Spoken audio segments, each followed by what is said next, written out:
This regular Medicine Hat City Council meeting is called to order at 6:30 p.m. We will begin with a moment for prayer or reflection.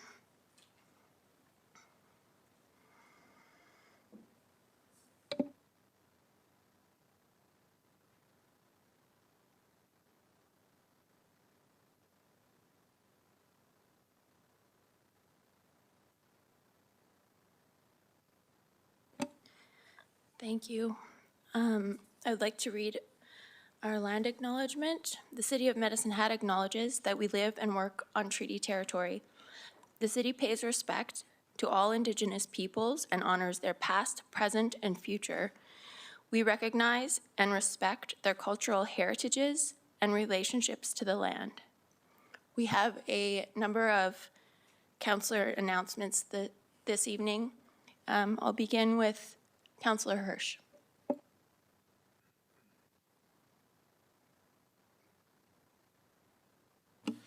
Thanks, Your Worship. I'll just read from some notes, but I'm honored to speak today on the legacy of Ted Grimm. In fact, who was my father's cousin, which would have made him my second cousin, I guess. His funeral was held this past weekend, and I would like to take a few minutes to highlight his contributions to the city. Theodore John Grimm was born August 16th, 1936, and died December 10th, 2022, surrounded by his family. Ted leaves behind Ruth, his loving wife and companion of 64 years. Ted is survived by his 4 children, Linda, Doug, Maureen, and Michelle. He also leaves 5 grandkids as well as a great-granddaughter. Ted was born to Anton and Brigitte Grimm, who was actually my great-aunt, on a farm in the RM of Happy Land, Saskatchewan. His early education began in a rural one-room school, later at Fox Valley High School, then at Campion College in Regina. Ted finished his studies at the University of Calgary from 1962 to 64 and completed his Bachelor of Education studies through summer sessions on and off campus in 1966. Ted worked as a surveyor on the Trans-Canada Highway in Saskatchewan from 1953 to 1956. He then worked at Northwest Nitro Chemicals in the technical division and in operations from 1956 to 1962. During this time, Ted completed his degree and went on to teach English and social studies at St. Mary's and McCoy High School. Ted was an educator from 1964 to 1977. Ted served as alderman and mayor on Medicine Hat City Council from an incredible time of 1968 to 2001 for all but 3 years, during which he worked as a real estate agent. Ted held the mayor's chair for a total of 24 years, making him one of the longest serving mayors in Alberta. Interestingly enough, he surpassed his direct predecessor in Medicine Hat, Harry Viner, who served for 21 years. So very interesting there. Ted retired, therefore, in 2001. Ted coached the high school basketball team during his tenure at McCoy High School and enjoyed a round of golf with friends. Ted's favorite sport was baseball. His philosophical mentor was Tommy Douglas. He had a love of reading and writing and reading at a minimum 1 book a week, mainly nonfiction, biography, etc. Ted was well versed on the various ethnic immigration settlements in Western Canada, and for those that knew Ted, he always talked about, where you from? What's your history? Ted always reminded me that we should, as a family member, we should be incredibly proud of our own family history. Ted's first love was family. Despite not being overly demonstrative, he was always well connected with and knowledgeable about his extended family. There were very few school functions or sports events involving his grandchildren that he did not attend, often traveling hundreds of miles to see them in competition. Ruth, his children and grandchildren were his pride and joy. Ted's community values were influenced by the Sermon on the Mount, humanism and social democracy. He tried to live by the motto, feed the light and starve the beast. Ted often said that the 2 most important contributions to a happy life are a loving and supportive spouse and a satisfying job. And he had both. On behalf of City Council and the City of Medicine Hat, our sincere thanks to Ted Grimm. Your fingerprints are all over this community. You will be missed. Rest in peace. Thank you. Thank you, Councillor Hirsch. I had the opportunity to get to know Mayor Grimm in the last little while, and he was truly a great man. And attending his funeral, the tribute given by his grandchildren was so moving, and it made me think that we can all only hope to be so loved when we go. So thank you for that. Councillor Hyder? Thank you, Mayor Clark, through the chair. Last week, Medicine Hat firefighters lost a huge member of their organization, and I'd like to say a few words on behalf of their crew. Curtis Oscar Noble passed away on December 15th, 2022. Brother Noble devoted his time to family and friends, as well as helping firefighters from across the province and country. His dedication to improving workplaces for firefighters across Alberta and Canada by lobbying all forms of government to increase cancer coverages and lower latency periods associated with each cancer was a passion of Curtis's. He wanted to make sure that every firefighter in this country didn't have to worry about their families after paying the ultimate sacrifice. Curtis was also heavily into advocating for mental health support for all first responders and not just firefighters. His goal was to create an environment where there was no stigma for anyone to worry about, that they had a safe place to be able to discuss the horrific traumas that first responders are exposed to daily. The drive to help and the passion for change are what seemed to keep Brother Noble motivated when approaching political forums and engaging decision makers. He had always did so with a caring and professional attitude. As the Executive Vice President of the APFFPA, Alberta Professional Firefighters and Paramedics Association, Noble devoted countless hours of his personal time to these causes. It will not be forgotten. His compassion and willingness to serve his community and fellow firefighters will be hard, if not impossible, to replace. The knowledge, skills, and expertise that Curtis brought to the table were immense. Within his local 263 family, this is simply a set of boots that cannot be filled. He will be missed immensely around the stations and on the trucks. His level-headedness and ability to reason while out on calls, and his ability to make anyone laugh around the station or outside of work are just a handful of characteristics he offered. You'll be missed deeply. Thank you for everything you've done for us, Noble. Thank you for that, Councillor Hyder. It was very well said. Are there any other councillor announcements? Okay, seeing none. We will move on to the adoption of the agenda. There are two additions.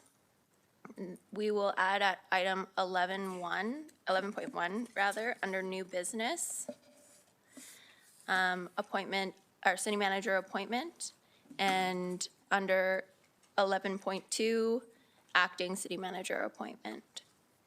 And we can deal with those right away after the adoption of the minutes. Are there any other additions? Seeing none, we will adopt the agenda as amended. So adoption of the minutes, item 7.1, adopting the regular meeting of City Council December 5th, 2022. Are there any errors or omissions? Seeing none, the minutes are adopted. Moving on to 11.1, appointment of city manager. Can we please get that motion on the screen?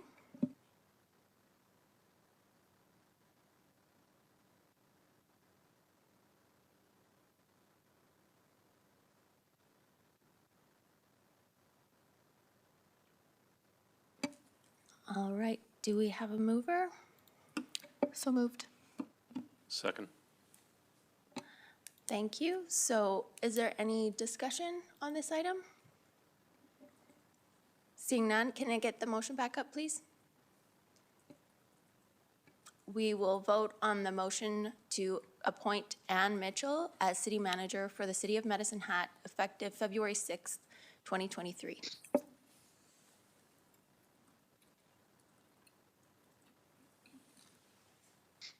I vote yes. Councillor McGrogan?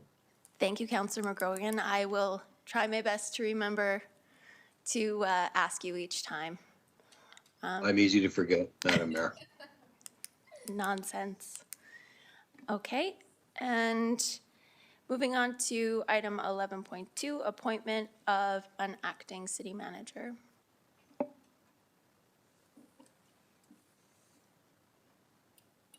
So the motion is that council appoint Managing Director Pancoast as acting city manager effective December 22nd, 2022.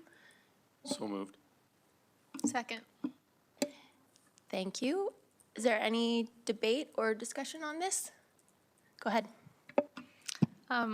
Through the chair, I just wanted to say how much I appreciate the awareness of the organization when Managing Director Pancoast has in the past and will continue to take on this particular role. There's never a moment where she is unable to rise to the occasion of the position and seems to always know what's going on, so it's greatly appreciated, and there's any time that we have to appoint her or have had to appoint her, it's never been a concern in my mind. So thank you for what the work that you've done so far. And, Councillor Hirsch. Well, I guess this is my opportunity to acknowledge and thank our acting city manager at this point in time, Glenn. Your time with us is coming to an end, but certainly I found your performance well appreciated, your involvement within the city. Our numerous conversations have been very illustrative to me as an individual coming to this municipality and observing from afar and having some feedback has been invaluable for myself and certainly maybe for the rest of the council. So, you know, thank you for your service, and we appreciate your contributions as we move forward to our new city manager. So, thank you. I think all of us feel just a tremendous amount of gratitude that you decided to come out of retirement to fill this role. I hate to think what you've missed out on, but I've certainly learned a lot from you, and it, as Councillor Hirsch alluded to, it was incredibly valuable to get that outside perspective, not just outside of the city, but from a different background, coming from post-secondary. And I know that you were a real stabilizing force for our organization, and I think it was well appreciated, and I will miss you. Seeing no further comments or questions, we will vote on the motion to appoint Managing Director Pancoast as acting city manager effective December 22nd, 2022. Councillor McGrogan, how do you vote? I vote yes.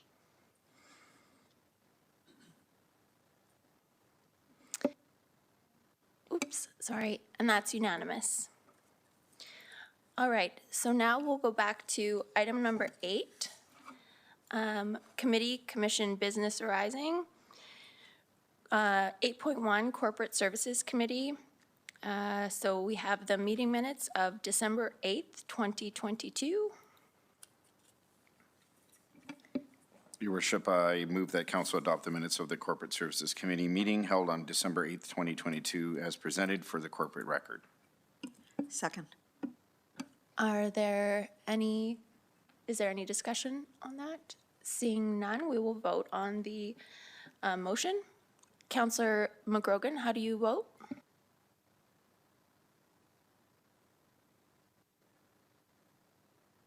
Sorry, I vote yes. Thank you, Councillor McGrogan. And that is unanimous. We now have some business arising.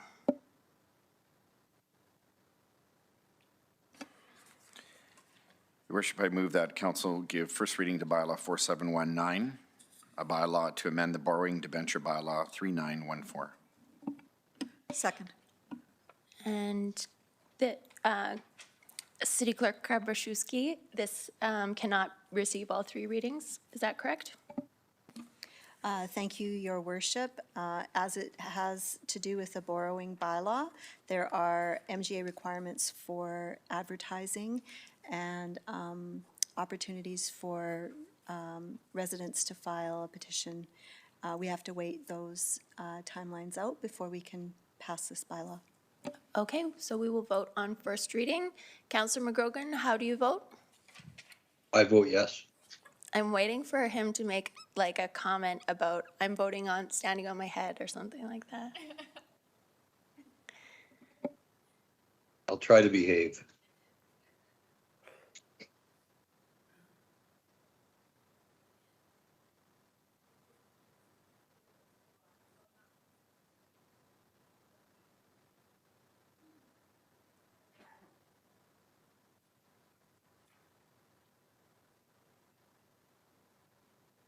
And that's unanimous. Moving on to, Councillor Dumanowski, do you have any meeting highlights that you'd like to share? Well, Your worship, I knew you were going to ask, so I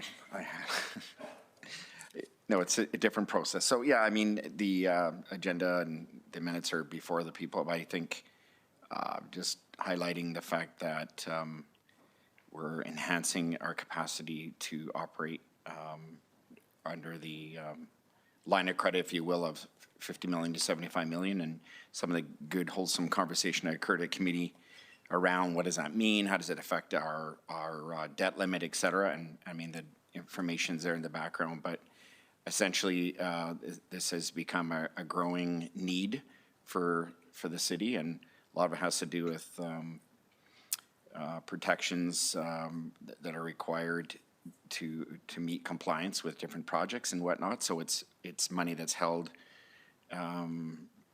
by virtue of being borrowed against this amount, but doesn't necessarily mean that it won't be repaid or that it'll be spent. But essentially, bonds and whatnot would fit under this. So it's certainly not a new thing to the community and to the language around City Hall, but it is becoming a growing entity that we are looking to expand here. So that's been discussed and supported. Just a quick update on the customer care and billing updates. So obviously we have a new energy plan that has gone out. I will say it maybe initially went out as a little bit of a surprise and a little bit bumpy, but I think with the tremendous efforts put out by communications department and customer care,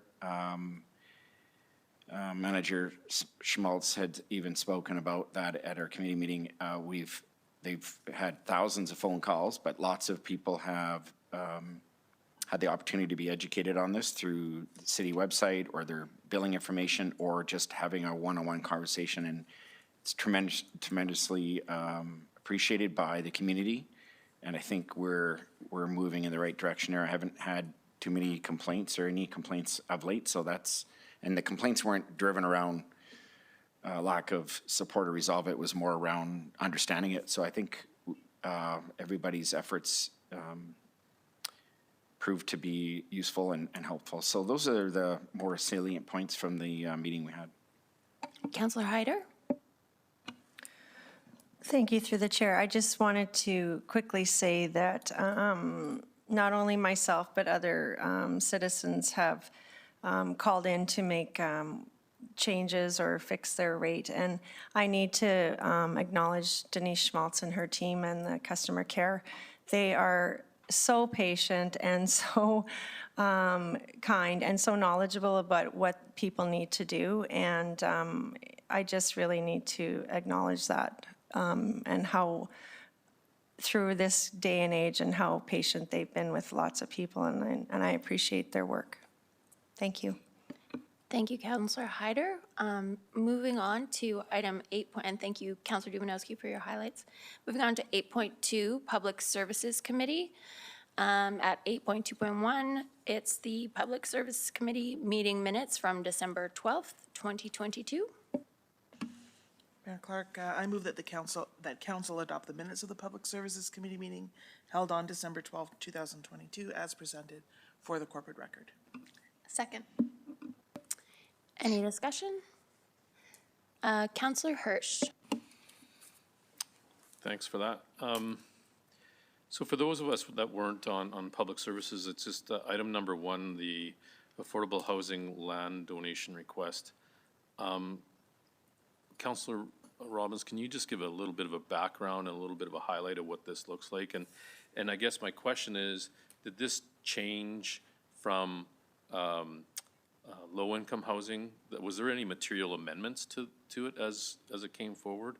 And also, we received a notification on the subject land of potentially being on the floodplain, so just an understanding there as well. And I don't know if that's within your purview to answer or just staff, but those two things. I'm going to defer that until the discussion on that item at 8.2.2. Any other discussion on the minutes? Oh, Minutes, yeah. no, not on the minutes. Thank you.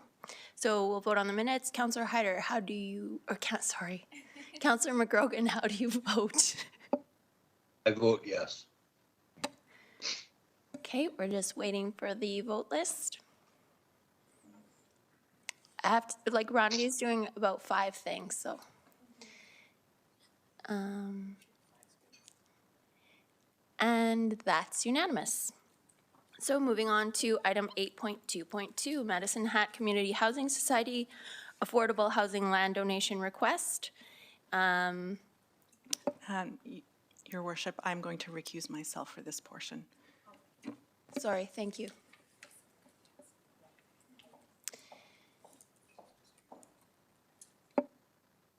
I know why. I know why. Okay, go ahead. Yeah, Allison is part of the Community Food Connections, which is the primary organization that runs the garden down in that area. Yeah, they have a lease with, on the land with the city. You didn't make a motion? I'm not, I just, through the chair, whether we agree or can discuss whether that is a pecuniary interest under the MGA? I can defer that to City Clerk Karbaszewski. However, it is up to the individual councillor to make that call for themselves. Thank you, Your Worship. I would concur with the mayor. It is a decision of every council member that they have to make, whether or not it's pecuniary interest, perception of bias, or conflict of interest. And each council member has that right to make a declaration if they feel it's warranted. So it's my understanding that then it needs to be stated as indicated on the record what the conflict or pecuniary interest or otherwise is. Thank you through the mayor. That is correct. So would you like me to get Councillor No. Van Dyke? No, I just want to make sure, and I know that Councillor Canoto filled in, and you filled in as well, that that was on the record, as that's the reason she chose to leave. I'm not objecting to her leaving, I understand why, but I want to make sure it's on the record in an appropriate way. Now I'm happy to make a motion. So as everyone can see from the agenda, there are a number of parts of the motion that I'm going to make on behalf of the committee, as we had discussed it. I will add without Councillor Van Dyke at the committee either. So I move, I'll move 4 things all in a row. So first, that council approve Invest Medicine Hat Affordable Housing Land Donation Project as a new tangible capital asset project, funding in the amount of $375,000 from the Invest Medicine Hat Working Capital. I move that council approve the transfer of $775,000 from the Community Capital Reserve to Invest Medicine Hat Working Capital budget. This, for clarity, is compensation for the market value of the property, servicing, rezoning, subdivision, and lot consolidation costs. I move that council approve the donation of the land described as Plan 2212EA and lots 1 and 2, Plan 7061, Address is 1482 Fifth Avenue Southeast, to the Medicine Hat Community Housing Society for the use and development of affordable housing. And finally, D, direct administration to take the necessary actions for rezoning, subdivision, lot consolidation, and servicing of the donated lands as described. Can we get a seconder? I'll second that motion. Thank you. And Councillor Robbins, did you have an answer for Councillor Hirsch's question, or would you like to defer to Managing Director Mastel? I'll give it a bit of a go, but I think that Managing Director Mastel will have all the background, because I can't fully answer your question, because you'll see from Medicine Hat Community Housing Society's letter that's provided in the packages at page 64, that the discussions of the land and the place where the donation would take place commenced back in 2020. So that was well before I was on the committee or council. I believe Managing Director Mastel likely has the full background. I will say that I sit on Medicine Hat Community Housing Society, and they're moving forward. This, as you can see from their letter, is as reflected with great enthusiasm for the project and for the affordable housing that's much needed in the city. So I just note that that's within their letter to us, the letter dated September 14th, 2022. So the actual discussion of the land itself, the location, that was sort of pre our time. We kind of hit it at the end where we were getting to an actual recommendation, and then some discussion of the timelines that they have to move forward with their build. With that, I'll leave it to Managing Director Mastel. Perhaps you could restate the parts of your questions that you don't feel are answered yet. No, that's fine. Just wanted to get a little bit, because you're right, it's been a little bit of a process, and just wanted to understand if there was any material deviations to what was initially conceptualized to where we're at today. So was there any kind of things along the road to getting it to us that had to get amended in order for us to look at this, as far as any material changes from when it was first conceptualized? That's what I was looking for. Thanks. Managing Director Mastel? Through your worship to Councillor Hirsch, I don't think I have the awareness of, if you're aware of something specific that you'd like to address. Certainly it was a concept, I think even when I was in my previous role, the Medicine Hat Community Housing was looking at affordable housing needs for the city in the future, and likely had similar ambitions, but may have adjusted their design plans relative to the parcel of land that they're looking at. But I'm not sure if they in fact have changed those design plans. I know the phased approach for up to 80 units and the potential to include some of their operations and administration in a similar building was part of the initial scope that I heard the first time that I became aware of the project and the ambitions. They looked at a variety of parcels with Invest Medicine Hat, certainly looking at proximity to amenities in the current location, strength in terms of the transit routing availability and proximity to places like grocery stores, a college, park spaces, things of that nature were important. And they would have been looking at those characteristics for the variety of lot options that they looked at. I don't know how many they looked at. The size of the parcel would limit the number of options available to them. But as indicated in the letter, and certainly directly from Medicine Hat Community Housing, they're very pleased with the parcel that's identified and are really eager and looking forward to hopefully being able to move ahead on that. They have been seeking grant funding for the support of this project, and it contemplates that this parcel and the design that they've put together is the scope of the project. Do you have any follow-up, Councillor Hirsch? No, it was actually well answered. I was kind of looking for an understanding of, you know, and there was commentary in there about the office building, the office coming on board as well. So I just wanted to understand kind of the parameters, and so I appreciate the fact that that was kind of in the play from the get-go. So thank you for that. Councillor Knodel? Thanks, Mayor Clark. So I just wanted to comment on the opportunity in front of us for supporting those in need for housing. There's at very minimum 300 people in the community think the number's even higher than that are in line for housing and don't have housing. So I was contacted by Medicine Hat News earlier in the week and asked about location and what did I think about the location being separate from other residential dwellings. I mean, there's a few around the corner, but it is quite, in technicality, more isolated from other residences. And I think for me, the priority is that the people in need have housing. I also see it as a beneficial location in regards to being around nature and to being close to schools despite being in the coulee. I think that growing up, if I was a child growing up in that area, I'd be all over the coulees. I think it's just a really unique area to grow up in, as well as being around other families that are in more of a not communal, but a common area for families is kind of a neat opportunity. There was a community member that reached out to us asking about the concern of flood, as Councillor Hirsch asked about, and it looks like we got information. I reached out and got information about that.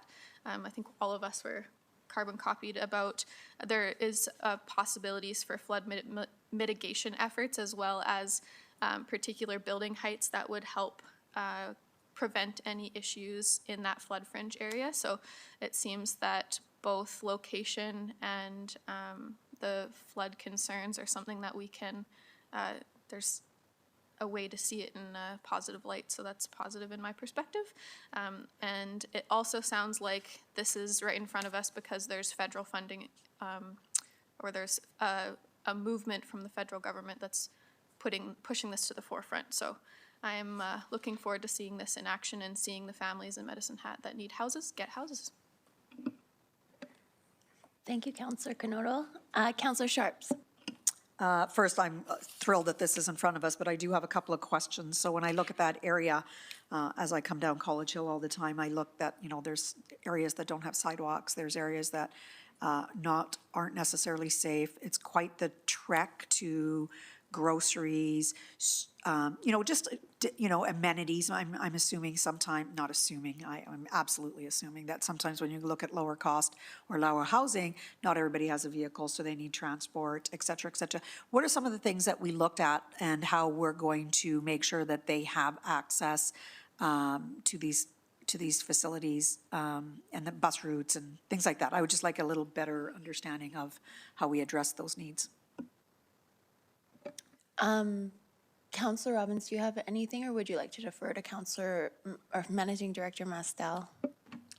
I can add that, again, from Medicine Hat Community Housing, the second page of their letter at the second paragraph describes that they looked at other available land options, but interest was expressed in Spencer Street parcel. They say they believe the property would accommodate both the immediate and longer-term development plans noted above, which is all that we've discussed already.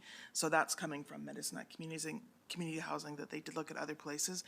And I do, again, have the benefit of sitting on that board, so I know their level of expertise of who needs housing, who's on the waiting list. They're in close connection with their community and trying to move people off the waiting list all the time. So I defer to their expertise in what how they can maximize housing. Managing Director Mastel.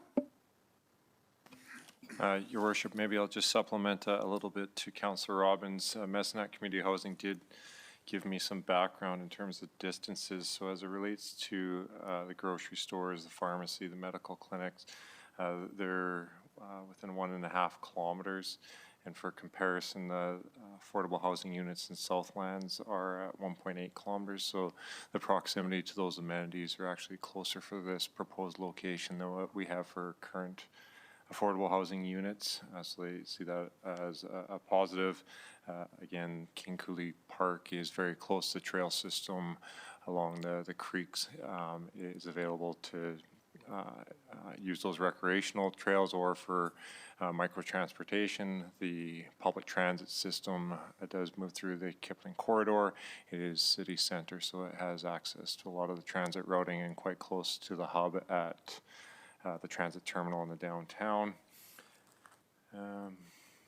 I think those are the main highlights for this location relative to other ones that were considered. So they definitely gave thought to the location and the proximity to the related amenities to help those residents access the services they need or transit to help them get to other parts of the city. Thank you, Managing Director. I have to admit that I didn't realize that it was 1.5 kilometers, and hence the reason I asked the question. I just want to make sure that the people that are watching also know, because it isn't in the letter, is just that those things were taken into consideration and that all the avenues around that location were just really looked at and really, everybody took time to understand what putting this down there would do. So I appreciate that. All right, I have Councillor Hyder, Councillor Dumanowski, and then Councillor McGrogan. So Councillor Hyder. Thank you, Your Worship, through the chair. Probably to Managing Director Brian Mestel. I'm just wanted to confirm, how many units will there be in the development? Managing Director Mestel. Through Your Worship, Phase 1 is 40 units with proposed second phase of an additional 40 for a total of 80 units. Go ahead. Thank you. And I am in support of this. I think it's a fantastic project. Just a little, I want to commend, I would say she's my friend, Jamie Rogers, on her continued work with community housing in our city. I think she does it, her and her team do a fabulous job. So I'm glad to see this across our table today. Councillor Dumanowski. Well, Your Worship, I echo some of the comments already communicated. I guess starting from the premise of our participation, our partnership with community housing to meet the needs of a developing community where we have a long-standing partnership, but also a need. And I certainly hear from people who and rightfully so, question the value of contributing dollars to different projects. This is certainly one of them. The partnership we have and the leveraging opportunity to work with federal grant funding by making a minimum contribution of 10% in owner equity is certainly a good deal. We help out many families in our community, and we do it really with minimal cost. As far as location, I think it's a tremendous location, honestly. The argument's already been said. The flooding concern that I know was raised, and I'm not a flood expert, I've lived through a few of them around this table, but I can tell you the waters at that point didn't even reach. It was a convergence of the tributaries flooding that was a 1 in 200 event, and it didn't reach that area. And as already been communicated, the development and architecture of the design will mitigate even further opportunities for any future events from impacting this project. But I'm proud to support it. I'm thankful to our federal partners for contributing to the National Housing Strategy, and look forward to opportunities in the future. I should know this, but I guess my resonating question is the contribution from provincial partners. Is there any contribution, or is this strictly federal, municipal? Managing Director Mestel. Through Your Worship, Councillor Dumanowski, Messinat Community Housing is pursuing federal or provincial grants as well. So it's a combination of grants that they're pursuing. They haven't secured anything provincially, but there is a provincial grant that they are expressing interest in as well. If I could, just supplementary. So we've done many of these before, and we've been, as it has been indicated, longstanding partners with community housing. Do we know the success rate we've had with our provincial partners in the past, or has it been usually a federal partnership with community housing and municipality? Or I guess where I'm going is we need to get the province at the table. We need to do it more so and leverage that opportunity as well. We all have a responsibility to creating housing for our deserving citizenry, and it's if at the very least advocating in an inverse relationship, frustrating when we see it being done by one party and not the other, or one level of government, not the other. We all have an ownership and a stake in this, and certainly I'm appreciative of our partnership and our contribution, but we can always do more. Thank you. Managing Director Masdell? Thanks, Your Worship. I don't have the stats to give you. I certainly have a document, could probably compile it, but I can assure you that the province has been a partner in providing housing in the city as well. So there's federal participation. Each of the developments over the course of time look a little bit different, but the province has been a partner, and as I mentioned, we'll be pursuing their assistance to help with this project as well. Thank you. Councillor McGrogan? Thank you. Just a comment more than anything. I like probably everybody else, and I appreciate the comments. I was concerned that of the location and thought, wow, are we kind of wedging them in a place that doesn't fit, but making some inquiring and reading the material, and then thinking of the possibilities of how that area could be developed further now. I have to say that I support it. I have a lot of faith in community housing and their expertise. I've touched base with the folks there, and it looks like this is something that everybody is positive about. We're not trying to fit something in a place that it doesn't belong, and I'm thankful for that, and thankful for all the work that went into this. Thank you.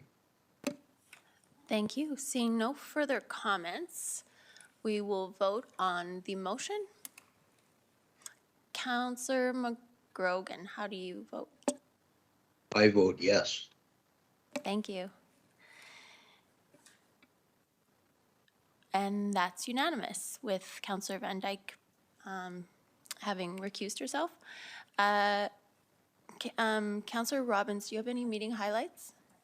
I do have just two quick things from the meeting, which maybe isn't so much from the meeting, but one, I think I would be remiss to not mention the CAO of Medicine Hat Community Housing, a lady named Robin Miller. She is often behind the scenes, but she's extremely professional, intelligent, and articulate, as you can see from her letters. So she's not always the most forward-facing person. She's doing things behind the scene, but I certainly appreciate her passion for this project, again, as reflected in what's come forward today.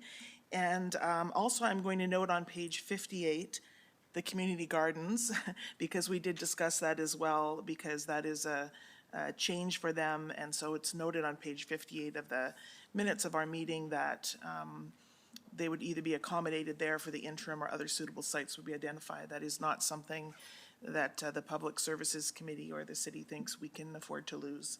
So the further discussions about that will happen at committee, but I just didn't want to lose that thread in our commentary. Thank you, Councillor Robbins. Moving on to item 8.3, Economic Land and Strategic Planning and Development Committee. 8.31 are the meeting minutes of December 13th, 2022. Yes, I'd like to move that council adopt the minutes of the Economic Land and Strategic Planning and Development Committee meeting held on December 13th, 2022, as presented for the corporate record. I'll second. Thank you. Any discussion? Seeing no speakers, we will vote on the motion. Councillor McGrogan votes yes. Thank you.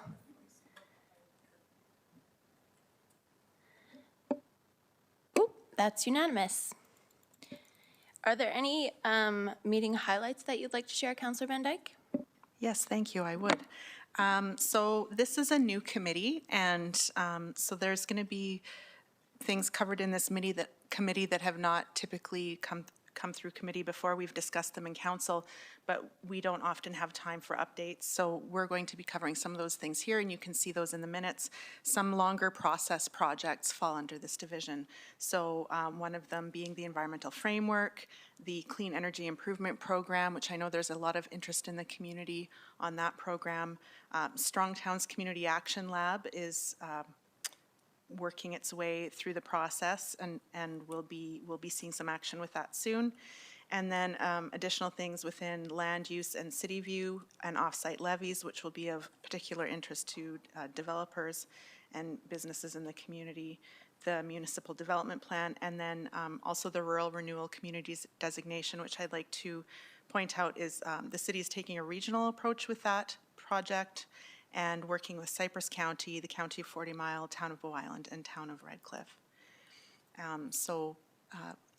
There will be lots of things happening in that committee in the future as well. Thank you. Thank you, Councillor Van Dyke. Item 9.1, reports for reception. Item 9.1, Police Commission minutes of November 24th, 2022, and that is for reception only. So we'll move on to unfinished business. Your worship, just a point of clarification. Are we allowed to ask any questions regarding the minutes, or I know they're received for Sure, just go for ahead. minutes. So thank you. So obviously curious about one thing here, and maybe to bring to the public's attention, I see that Inspector Skaniak spoke to the crime prevention through environmental design training that many officers had participated in, and later on it indicated that businesses can request one of these analyses to occur, I guess, with their business. Can we have a little bit more clarity around what that looks like, or when that might be offered, and how one goes about it? Absolutely, I can speak to that. So basically, more than a few officers have now been trained. So any downtown business or any business can actually call, and we had some really good conversations about, some new bills that were down there and were they utilized, and they were like, well, no. So not only should business owners probably use them to look at this, but maybe even the city as we're doing new builds downtown. So literally, you can just call the station and ask for the SEPTED team to come and work with you to do an environmental design. It is that easy, at no cost. That's wonderful. Thank you for clarifying. Councillor Hirsch? You are quick on the draw, Mr. Mayor. Just wanted to, in addition, I wanted to kind of skip it a little bit, go to the point that, and this is actually a good news story as well, having worked downtown. Knowing that the retrofit of the gas lamps with lights that will obviously preserve the aesthetics of the old gas lights, but can you, and it's funny coming from the police commission minutes, but can we get an understanding of what that looks like and when that ETA of that to occur? I think Councillor Van Dyke or Managing Director Mains could both speak to this. Do you want to defer? I was going to defer to Managing Director Mains. Thank you. Thank you, Councillor Van Dyke, and through the chair to Councillor Hirsch. We expect those will be complete before year end. We're still targeting end of this week. Might go a bit into the holiday season, but we're almost complete on that retrofit. So we do very much appreciate the community's patience. So there were significant supply chain issues associated with that installation. But we believe that with the new lighting system, the ambient level of illumination in downtown will be significantly higher. And as you stated, Councillor Hirsch, we've also been able to maintain the historic ambiance of at least the design. So very much appreciate again the patience and also the funding for that initiative. It's a Christmas miracle. Thank you. Awesome. Okay, seeing no further comments on the Police Commission meeting minutes, we'll move on to unfinished business. Item 10.1, budget deliberations. And we have a number of motions that are to be made, and we have the first one up on the screen.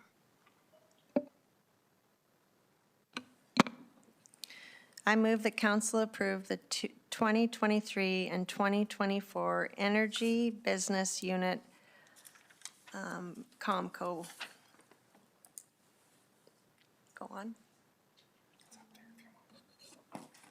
Oh, this one, sorry.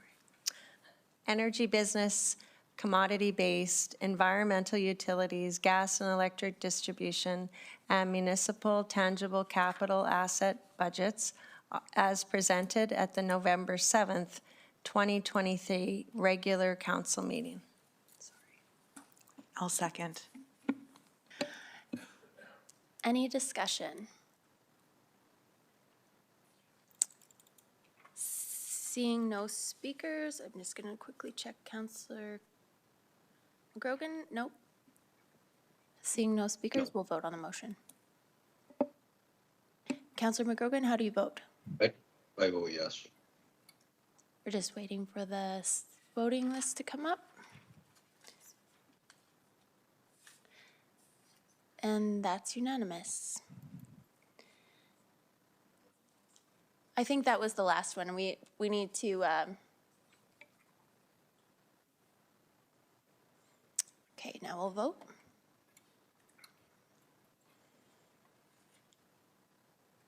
And it's unanimous. So we'll move on to item 10.1.2.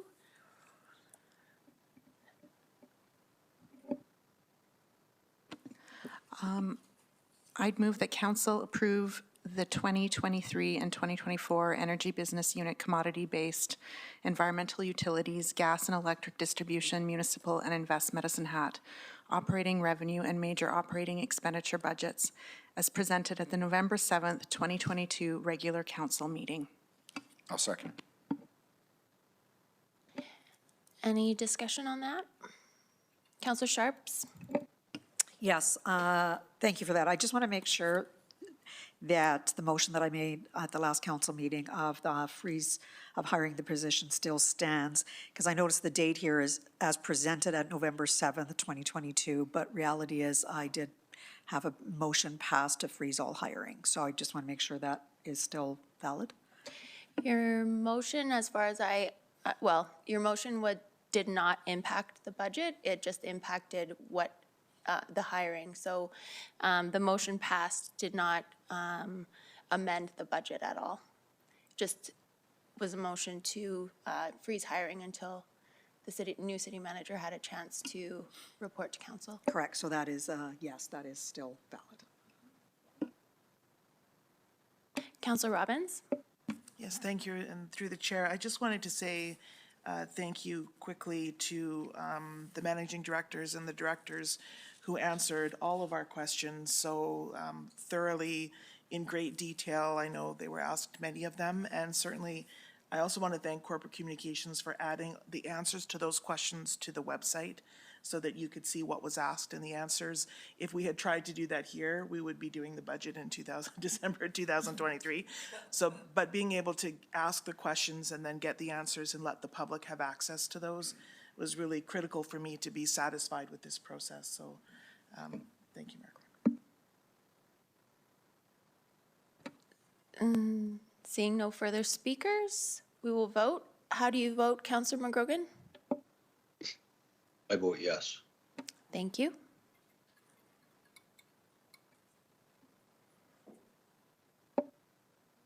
That's unanimous. Moving on to item 10.1.3.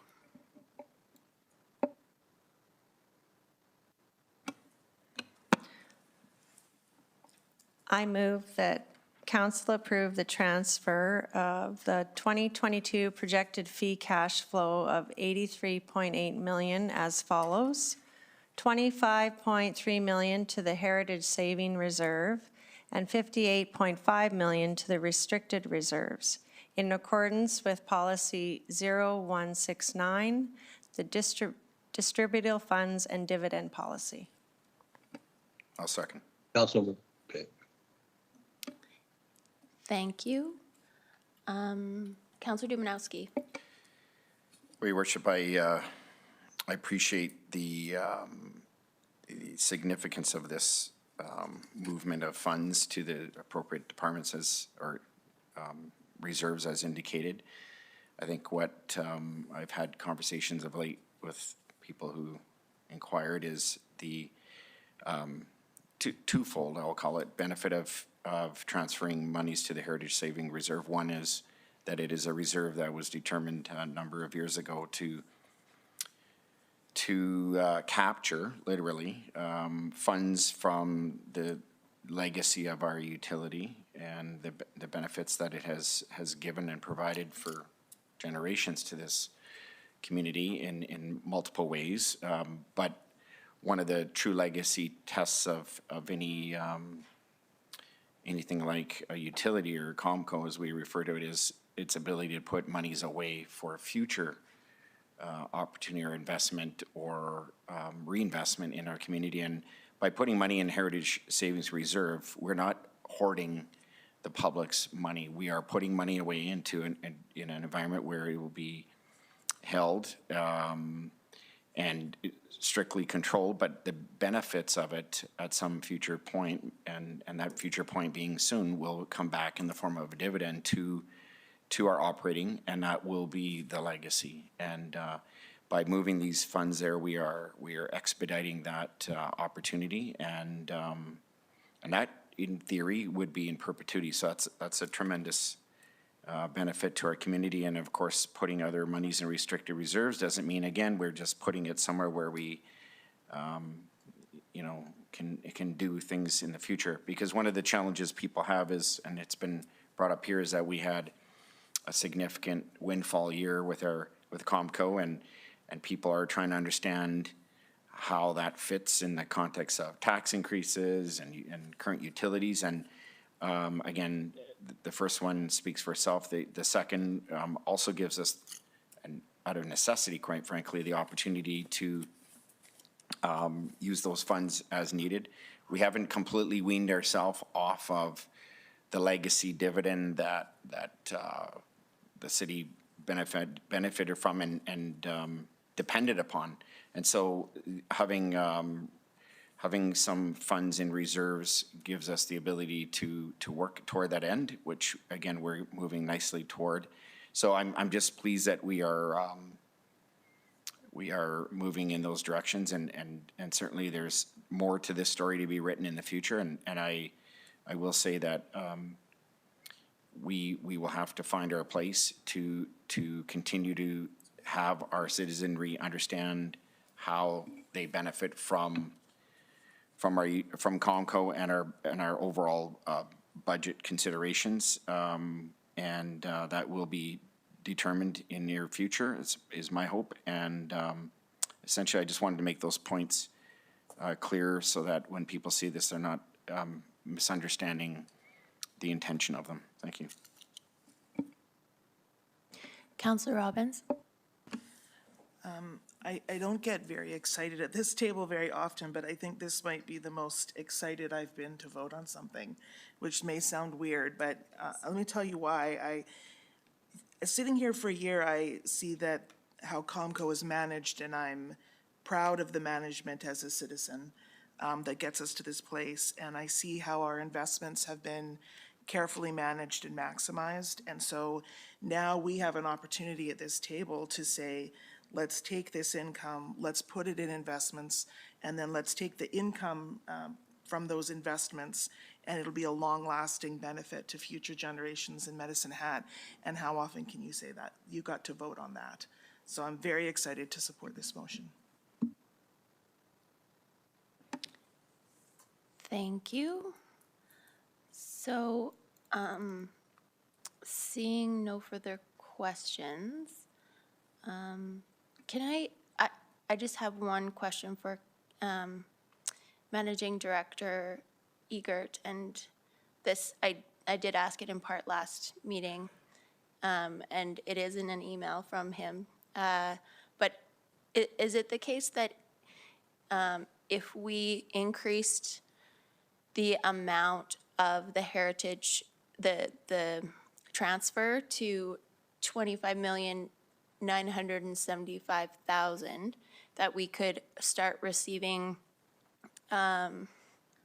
withdrawals starting in 2023 of 2 million in 2024, and 5 million in 2025? Thank you for the question, Mayor Clark. Yes, that was, we did discuss that at our last meeting. That analysis that was done by our Treasury group determined that above and beyond what we're currently contributing to the Heritage Fund, if we would have an additional 25 million that we could contribute, that would result in potential acceleration of that endowment sooner than 2025, and potentially as soon as 2023.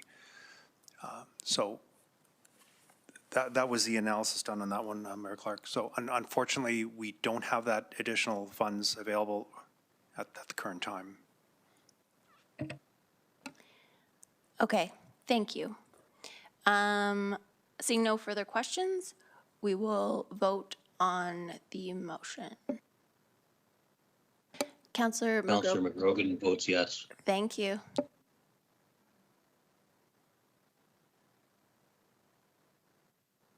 And that's unanimous. Moving on to item 10.2, public member appointments to the advisory boards, commissions, and committees. Over to you, City Clerk Karbashewski. Thank you, Mayor Clark.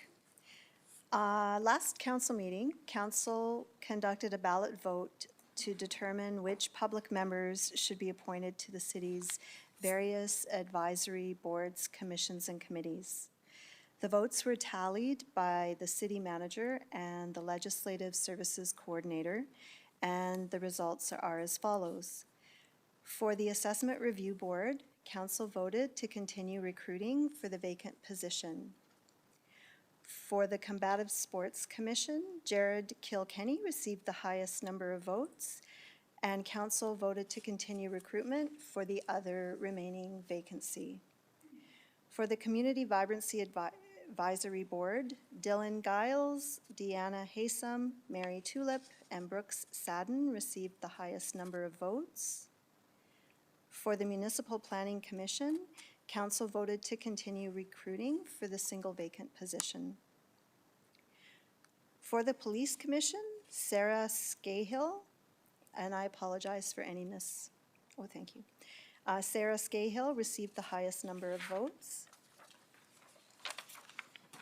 For the Public Library Board, Simone Hardy, Kyle Pudwell, and Tanya Ridgedale received the highest number of votes. And for the Subdivision and Development Appeal Board, Kathy Acton and Alfred Steinke received the highest number of votes. Thank you.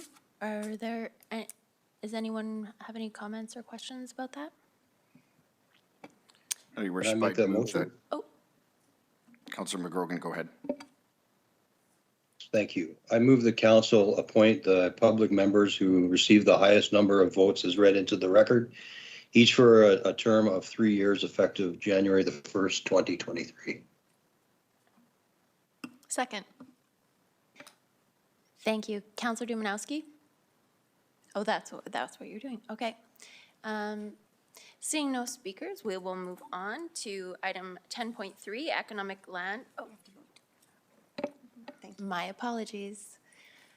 We have to vote. Councilor McGrogan votes yes. Thank you.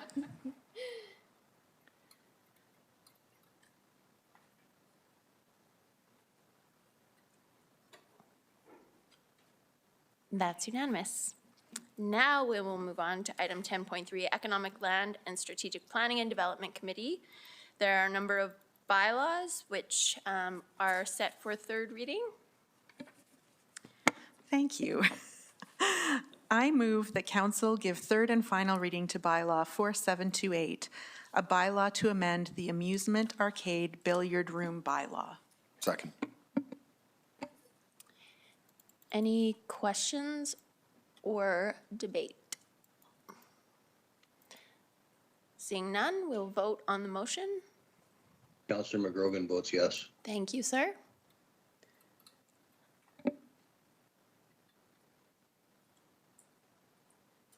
That's unanimous.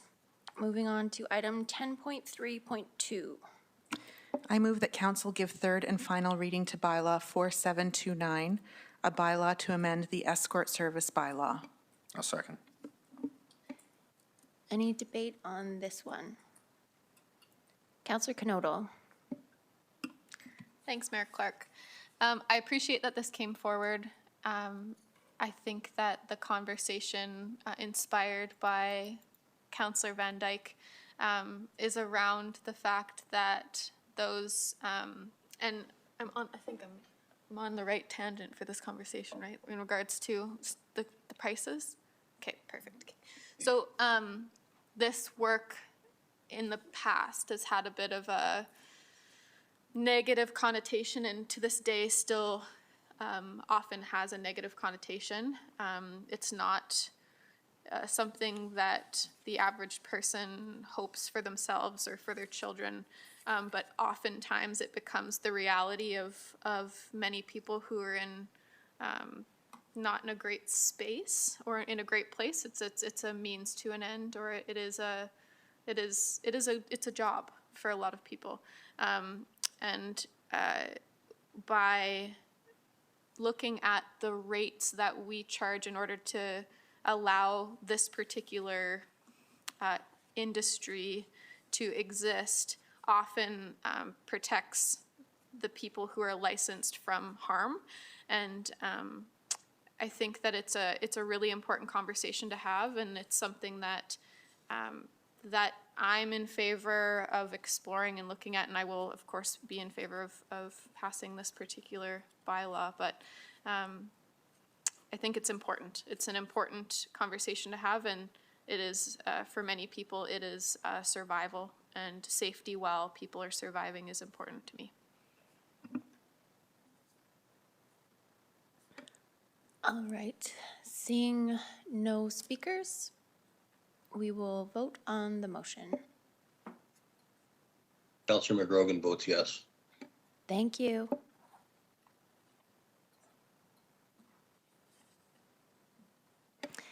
And that's unanimous. Moving on to item 10.3.3. I move that council give third and final reading to bylaw 4730, a bylaw to amend the licensing bylaw. I'll second. Questions or debate? Seeing no speakers, we will vote on the motion. Councillor McGrogan? Yes. Okay.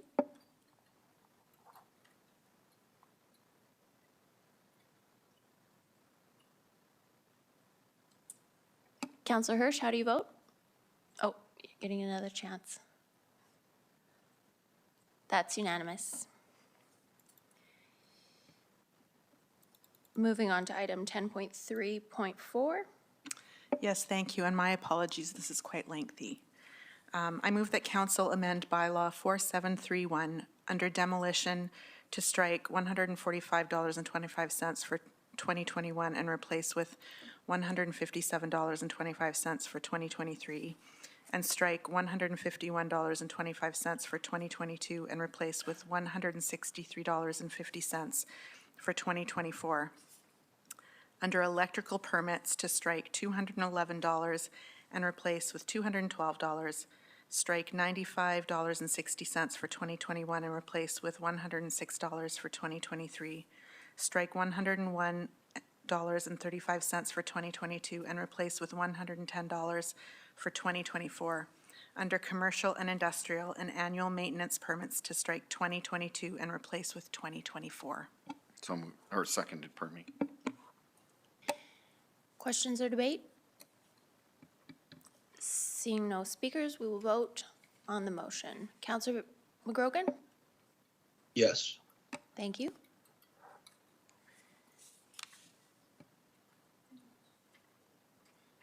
That's unanimous. Now we are at 10.3.5. We need to give third Oh. reading. Sorry. Sorry, Councillor Van Dyke, go ahead. Okay. I move that council give third and final reading to bylaw 4731, a bylaw to amend the safety codes bylaw as amended. Second. Questions or comments? Seeing none, we'll vote. Councillor McGrogan, yes. Thank you. That's unanimous. Now we are moving on to item 10.3.5. I move that council give third and final reading to bylaw 4732, a bylaw to amend the vehicle for hire bylaw. I'll second. Questions or comments? Seeing none, we will vote. Councillor McGrogan? Yes. Thank you.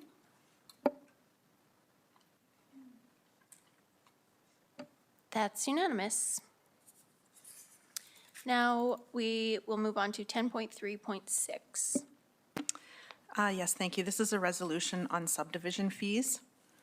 Whereas Section 15 of Bylaw Number 3008, the Subdivision and Development Authorities Bylaw, provides that council may by resolution establish fees to be charged with respect to subdivisions in the city, and whereas council considers it advisable to amend the existing fees, now therefore the municipal corporation of the City of Medicine Hat, in council assembled, resolves as follows.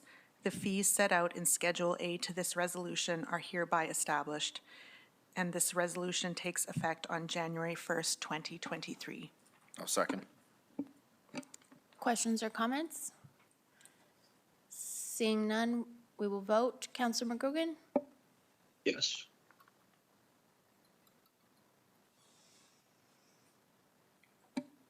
That's unanimous.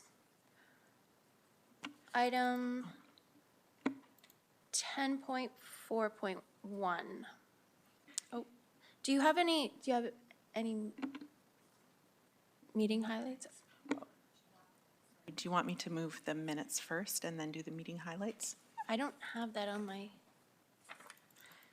The motion for adoption?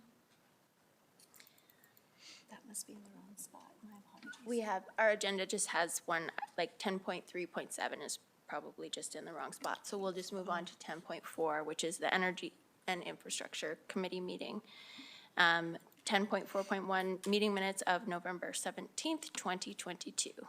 I move that council adopt the minutes of the Energy and Infrastructure Committee meeting held on November 17th, 2022, as presented for the corporate record.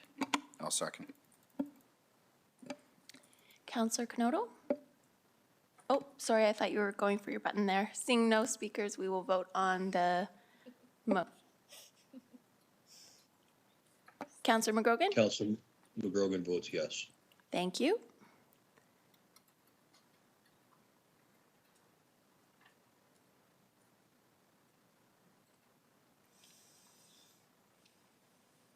That's unanimous. Item 10.4.2, capital budget amendment, Calder Crescent Southeast Lane paving. Yes, thank you. I move that council approves a capital budget amendment in the amount of $73,910 to proceed with the design and paving of an existing gravel lane between Calder Crescent Southeast. I'll second. I have a question for Managing Director Maines. Is the motion correct ending at Calder Crescent Southeast? It says between Calder Crescent Southeast, sort of implying that there's another street. Thank you, Your Worship. That's a good question, and yeah, it's a good flag as well. If I, with your permission, if I could ask, Manager Novikowski is online, acting for Director Bohan this evening. He may have clarification in terms of the exact street reference. Stan, if you're available.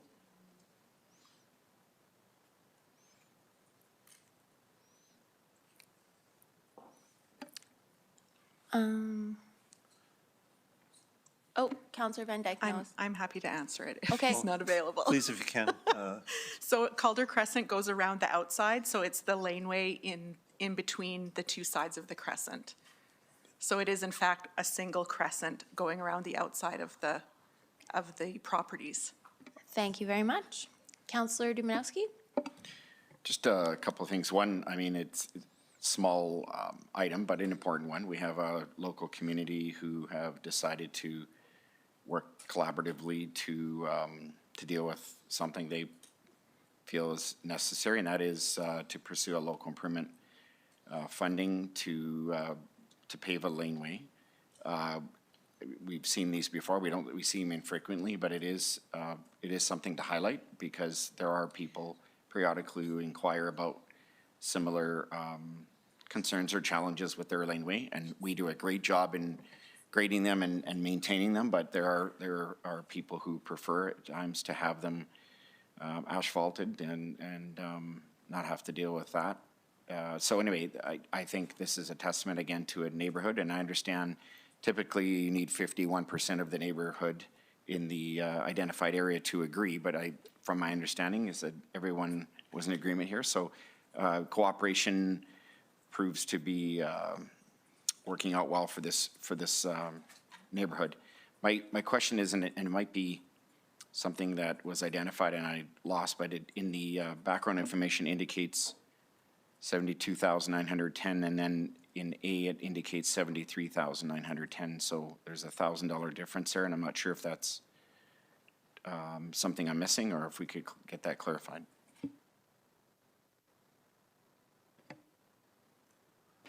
Go ahead, Managing Director Maines. Thank you, Your Worship. Manager Nowakowski, do you have a comment on the discrepancy in the valuation?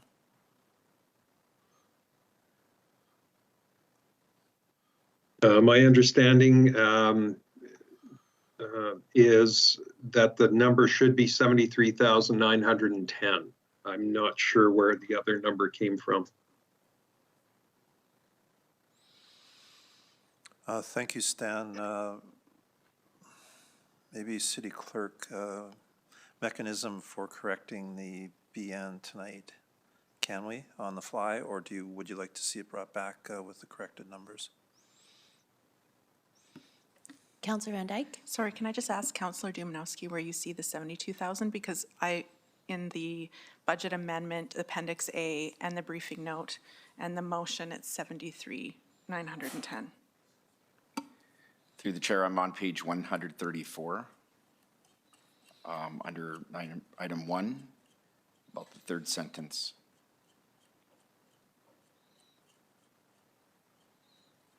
So that's the minutes. So we will need a motion to amend just the minutes. I'll make that motion. Thank you. Second. Your Worship, if I could just, a quick supplementary comment. My colleague, astute colleague, said, whispered something in my ear about this, that I started talking, and maybe I should clarify to the public who are going, wow, I want my lane paved too. There's a cost to this.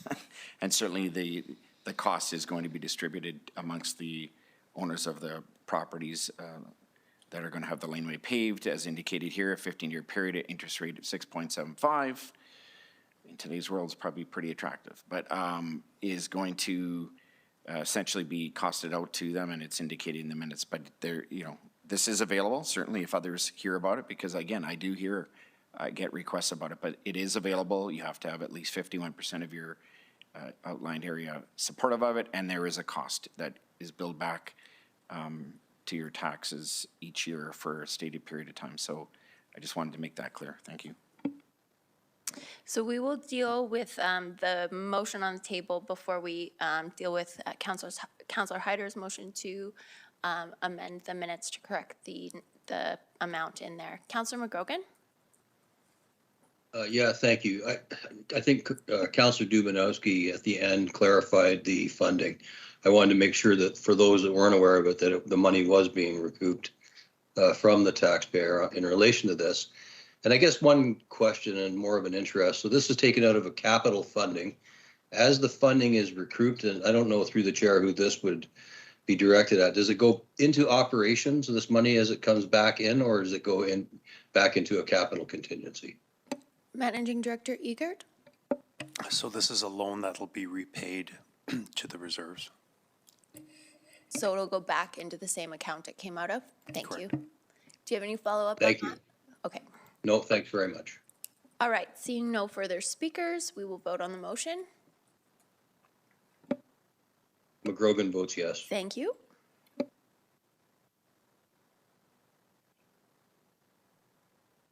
And that's unanimous. So now returning to the motion made by Councillor Hyder to correct the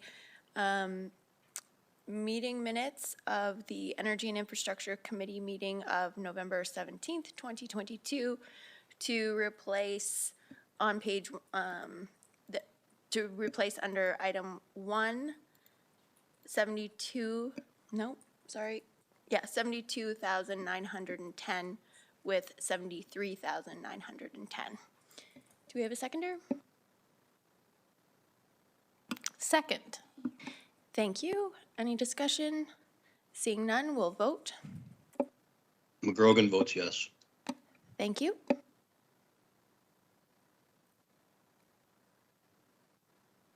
That's unanimous. Item 10.4.3. Yes, I move that council give first reading to bylaw 4714, being the 2022 local improvement Calder Crescent bylaw. I'll second.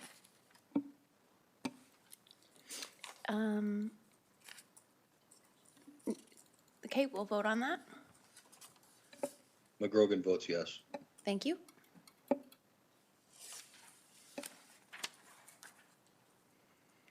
That's unanimous. I move that council give second reading to bylaw 4714. Second. Any discussion? Seeing none, we'll vote on the motion. McGrogan, yes. Thank you. That's unanimous. I move that council unanimously consent to having third reading of bylaw 4714 at this meeting. I'll second. We will vote on the motion. McGrogan votes yes. Thank you. We have unanimous consent. I move that council give third and final reading to bylaw 4714, the 2022 local improvement Calder Crescent bylaw. I'll second. Discussion? Seeing none, we'll vote. McGrogan, yes. Thank you.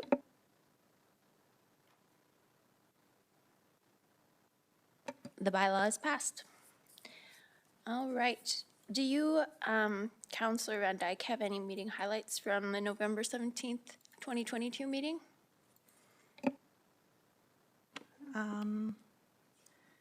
Yes, I would just like to mention two items. Well, first of all, I wanted to echo what Councillor Dumanowski said, that the fact that you could have all the property owners agree to doing this speaks very highly of the relationships in that neighborhood. So I was really struck by that in our initial meeting when we talked about that.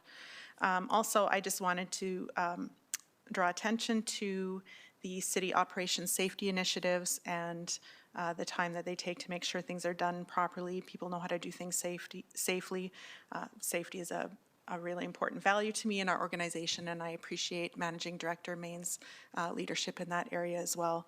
And then there is information we did have some interest in the community on the grant funding for the EV chargers that will be coming into the downtown. And so that comes out of plans from the federal government to encourage EV use, and then the provincial grant funding is from the Municipal Climate Action Center, which covers part of the eligible costs. So the city is, in essence, donating the space to be used, but the stations themselves will be operated by a third party. And there's more information in the minutes or the agenda if anyone's interested in the details of that agreement. Councillor Sharps? Actually, I did have a quick question. So if I had an electric vehicle and I went to charge it, I'm not going to be charged for parking? If I'm charging? Managing Director Mains? Yes, Your Worship, to Councillor Sharps, that's correct. Yeah. Well, these sites are dedicated for electric charging, so if one was to, we would look for bylaw enforcement if one was using that for a parking spot. I do, and if I may just clarify, Councillor Van Dyke, we're not actually donating the land. There will be a lease in place with the charging company. Okay, so just to be clear, if I drive one, I can go in, charge, put it on a slow trickle and go shopping and come back. I just want to make sure we are very clear on this. Potentially, Councillor Sharps, yes. We would hope that our user base and our community would be respectful of people's time. I would agree. And need on that side. But if there is abuse of the system, we'll monitor that. If there is abuse of that system, we'll very much put corrective actions in place. This is intended to be a community charging station. It's not intended for somebody's personal use all the time. So it's really to draw that vibrancy as best we can back into the downtown core. We have charging stations on the periphery of our cities and at the mall, but we'd also like to utilize the opportunity to charge vehicles to encourage residents to come downtown and conduct their business. Thank you, though. Thank you. Councillor Van Dyke? And if I may, my apologies, dedicated space, not donated space. Thank you. Thank you, Councillor Van Dyke. Moving on to item 10.5, Public Services Committee, we have the meeting minutes of November 28th, 2022. Yeah, I move that council approves the minutes of Public Services Committee meeting held November 28th, 2022, as presented for the corporate record. Second. Thank you. Councillor Dumanowski. Your worship, first of all, I endorse the amendments. I'm in the right spot, okay. We're just at the meeting minutes. Minutes, yep. So I'm referring to the briefing note on page 148, just supportive of the amendment to the fair entry, I guess, amount, et cetera, it being increased from 50% to 75%. Am I in the right spot? Well, we will be dealing with that particular item next, but it is in the minutes too. I'll wait. Okay, thank you. I just have a question. This is from the agenda, the Public Services agenda, the oil list, the outstanding items list. I note that there's a wildlife bylaw that was referred to this committee on May 16th, 2022, and its expected report date is listed as TBA. Can I have an update on why a date has not been assigned to that and when we might expect to see that? Managing Director Mastel.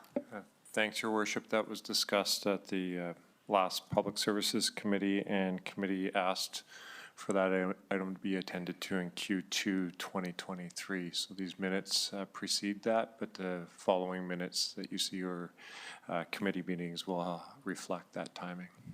Thank you very much.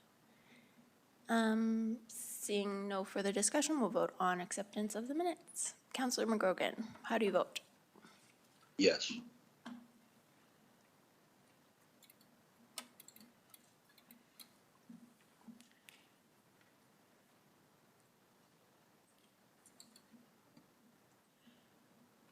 That's unanimous. Now we'll move on to item 10.5.2, Fair Entry Program.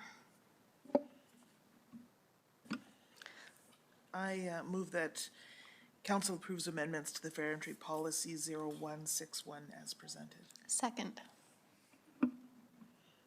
Councillor Dumanowski. Okay, pause off. Back to what I was saying. Basically, the fair entry program, I support this. The increased subsidy rate for eligible services from 50% to 75%, number of other changes. I do note, though, and I can't help myself, but I will state it, the expenditure allocation indicated there for the 2023-2024 community development budget delineates $105,000 for 2023 based on previous usage and $109,200 for 2024. I hearken back to the conversation we had about the budget, the subsidy that we were going to use for utility providers who met the same litmus test, and we had indicated several $100,000 to that budget based on similar criteria. This obviously is a best educated guess based on historical numbers.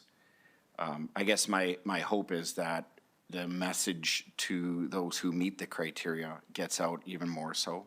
I mean, I think that was the common denominator amongst many of our comments, although quite diverse, is that we want people who meet the criteria to be, who are eligible to be able to take advantage of it.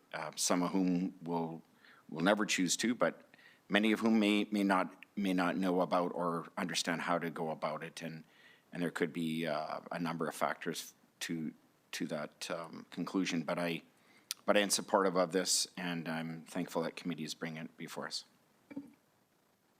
Councillor Knodel. Thank you, Mayor Clark.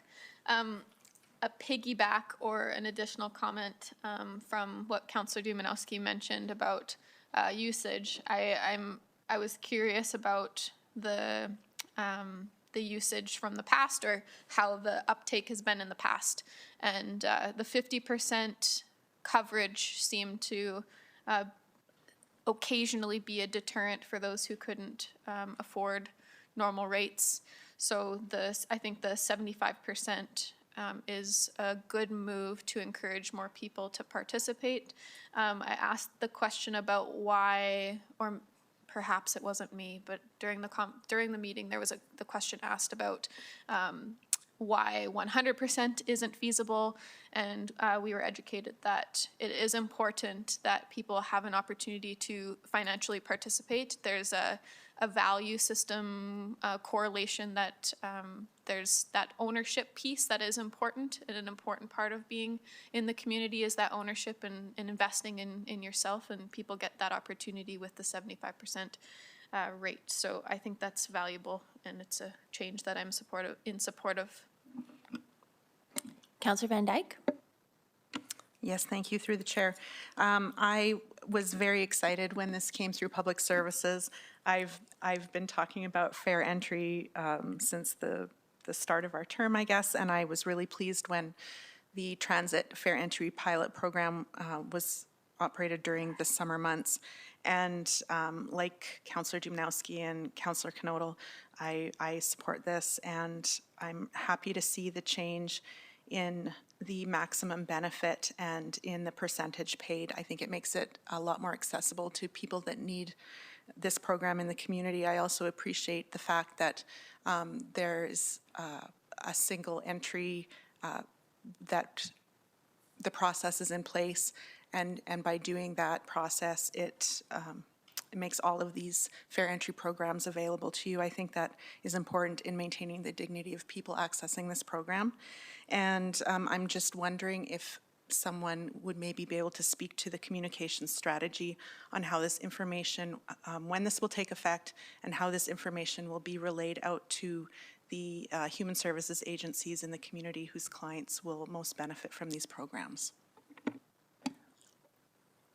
Managing Director Mastel, if someone happens not to be watching this council meeting, how will they learn of this program?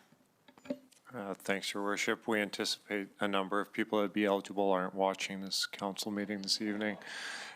We will certainly work with a number of agencies in the community that do work closely with a number of those residents to try to raise awareness that way. There'll be the typical communication channels, social media, and those types of opportunities. But the fact that we have the relief program that was approved by council at the last meeting that is following the same eligibility criteria, we are anticipating that there'll be common communication to the same group of people, that there's a couple aspects that have been added to this fair entry program that I anticipate will increase the interest in it and get more of our residents are eligible, registered, and accessing those supports. But certainly it'll be multifaceted in terms of trying to make sure that those that could be eligible are aware of it. Thank you, Managing Director Mastel. Councillor Hyder? Thank you, Your Worship, through the chair. I guess this question probably is to you, Managing Director Mastel. Is there a money cap on this? As far as how high do we go in supporting the Fair Trade Entry Program? Managing Director Mastel? Through Your Worship, Councillor Hyder. So there's a cap per person that's outlined. The estimated financial amounts is based on our estimate of number of residents that would qualify for that. So similarly to the cost relief program, we were estimating the number of residents that could be eligible for that, and that's how we've quantified the financial impact. We will monitor uptake on the program and include that as part of our management report that does come back through audit committee to council, so there will be some level of monitoring and reporting back to council in terms of the uptake and what that would mean for the financial impact. But our financial numbers that are included here estimate that most of the community that is eligible is registered and utilizing the program. Thank you. Councillor Robbins. Thank you, and through the chair, another way you can find out about the Fair Entry program is the Big Marble Go website connected to the city website. I happen to be looking for other things to do with my spare time, which I don't have a lot of, but I thought maybe I should be healthier. So I was looking through programs and I happened to scroll all the way to the bottom and I saw the Fair Entry program. And I just want people to know, again, if they happen to be watching or if someone from a social age, I think it's just my sister waiting for me to come home, honestly, watching by this point. But if there's social agencies who can pass this along, there's 8 different ways you can prove your income. You don't need a notice of assessment. There's many different ways that you can do it. And so just don't let a lack of paperwork be an obstacle to apply. There's a lot of different things you can do to access this program, and it's all laid out on the city website. Thank you. Thank you, Councillor Robbins. Councillor Iwanowski? Well, Your Worship, I already spoke to this, but I do want to pay, I think, homage to the seriousness of the Fair Entry program and the eligibility of people. I mean, we talk about who's watching or who's not, or who's checking out the website or not. We do have a need to make a more concerted effort to get the word out, and that's, I'm not blaming anyone, but I wonder, if there's opportunities for us to even create communication strategies and partnerships with other user groups or institutions, school districts, et cetera, who have shared responsibilities to the community and access to people. Do we have staff at facilities who may be looking for or are not profiling, but maybe identify that there is a potential financial impediment and have a way to discreetly communicate or share those kinds of informations that sometimes we're our worst enemy. We feel people have access, everything's on the digital world and they're going to see it. And I would argue strongly against that in my day-to-day experiences in the school settings. Sometimes you have to take it to them the old-fashioned way, word to word. So I think it's all of our responsibilities. Anyone who is watching, if you know somebody who's eligible, communicate out to them with the best of your ability to ensure that we have people who can access this. And to those who may be dissenters who maybe look at this and don't see it as fair, that there is the opportunity for subsidy. I always say be glad that you're willfully and healthy enough to be employed and have the capacity, not saying that these people don't, but have the capacity to meet certain thresholds to be able to be a contributor to other programs like this for those who are not as fortunate. And at this time of the year, we even need to bring greater attention to that. So certainly my point is we need to get the word out more so than we've ever done before. Thank you, Councillor Iwanowski. Seeing no further speakers, we'll vote on the motion. Councillor McGrogan? I vote yes. Thank you. That's unanimous. Moving on now to item 10.5.3. I have another motion that council direct administration to report back with options to amend the responsible animal ownership bylaw, which is 3935, to address the definition and determination of vicious dog, how rehabilitation may be considered, and a jurisdictional comparison with bylaws of other municipalities in Alberta to a future committee meeting. Second.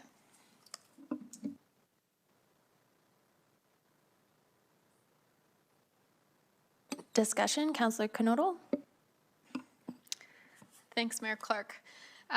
We've had the opportunity to see this come to fruition, both in public services and in our admin and ledge committee.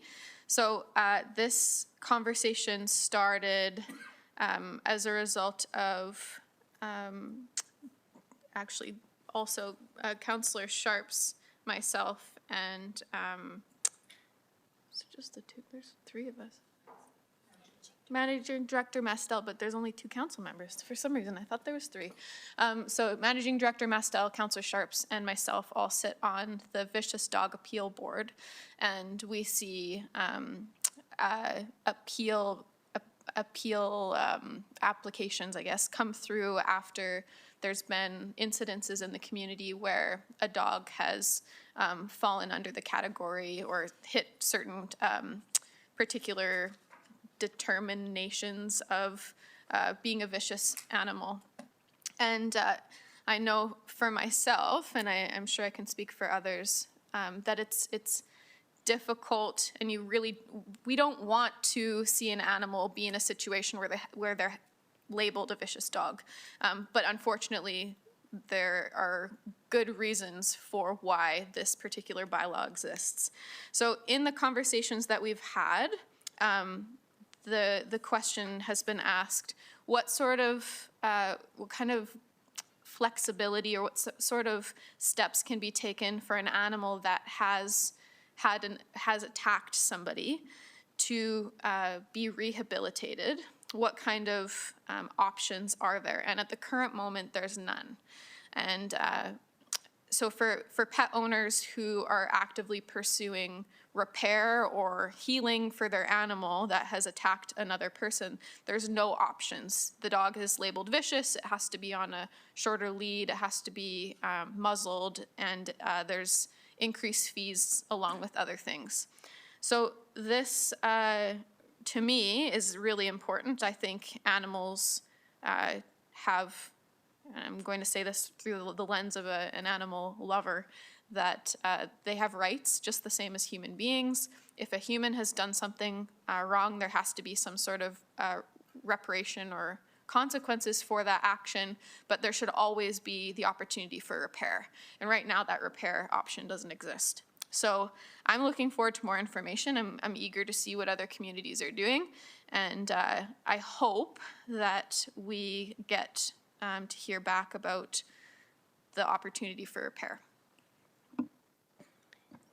Thank you, Councillor Knodel.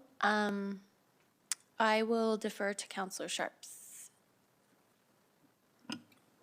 Thank you so much, through the chair. So Councillor Knodel is correct. We sit on that committee together. And I have to say, I have a little slightly different view of this. I am a dog owner, and I think my dogs walk on water, and I think they're amazing. But if they hurt somebody, that would be the end of it for me. And that's why my dogs are on lead 24/7. And if they're not on lead, we're in a dog park, and they're schnauzers, so they're mischievous. But I'll be very honest, the last 2 appeals that we saw, the people were hurt incredibly bad. I, as a human being, would be absolutely devastated if there was an appeal to that when my arm was ripped open or my dog was killed because of another dog. And so I am too a dog lover. Like, I mean, my world revolves around my dogs. I get up at stupid o'clock just to walk, and they are my life. But I don't value a human life over a dog. My fear is this, Councillor Knodel, because I think this comes from a place of empathy and concern for the dog, and I get that. I mean, I have researched all over the place for other laws, and there doesn't seem to be anybody that's actually going around this. Because the minute somebody or a dog is deemed rehabilitated, we would feel very differently about this law if it was a baby in a carriage that was ripped apart. Because there is no way to deem them completely rehabilitated unless you put them in a situation, again, where they get to attack somebody. So the deeming of rehabilitation is, it's just so far-fetched. It really, and that makes me sad because I own my dogs, but yeah, I have to tell you, I'm struggling with this one quite a bit. Thank you. Councillor Hirsch. Well, I'm not sure if the new council members are aware that we've actually had this discussion in the vicious dog last term, quite frankly. You will actually get the feedback from the community on this, I will guarantee it, because there is affected people that had incidences where this occurred. And I'm just going to leave it at that. It's I have no problem with taking a look and that sort of thing, but it certainly is going to drive a lot of feedback within the community. Councillor McGrogan? Thank you. Just a quick comment. This is not the time to, I guess, really debate this, but this is a responsible animal ownership bylaw. So it's more on the behavior of the owners than it is the dogs. And from my past experiences, both as a professional dog handler and my previous background, I think we need to keep the focus there and just find the best balance. And I have faith in our community and our committees to do that. Thank you, Councillor McGrogan. I did not know that you were a professional dog handler. That is very interesting. My comment would be, I'm not opposed at all to exploring any topic like this. I think it's always good to have the most up-to-date information. The piece I'm struggling with is just the timing. I know that a number of our bylaws need to be updated and reviewed. Many are very, very old. So I know we have the Admin and Ledge Committee, I think, might be working on some kind of framework for reviewing bylaws, but I just want to get a sense of the resources involved in something like this and what might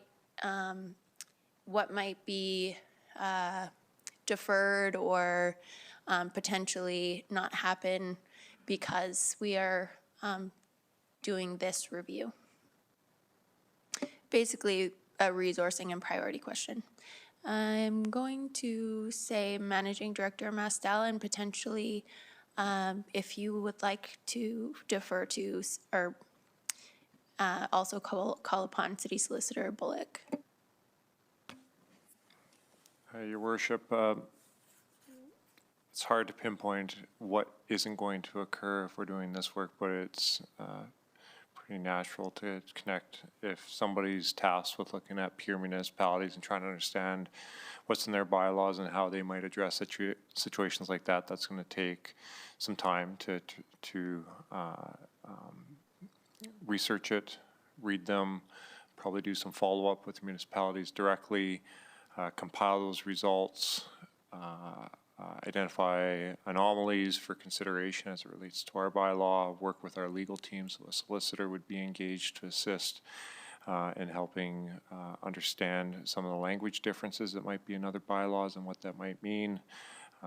If there isn't a desire to actually change our bylaws, it takes solicitor's involvement to actually do the drafting of that bylaw.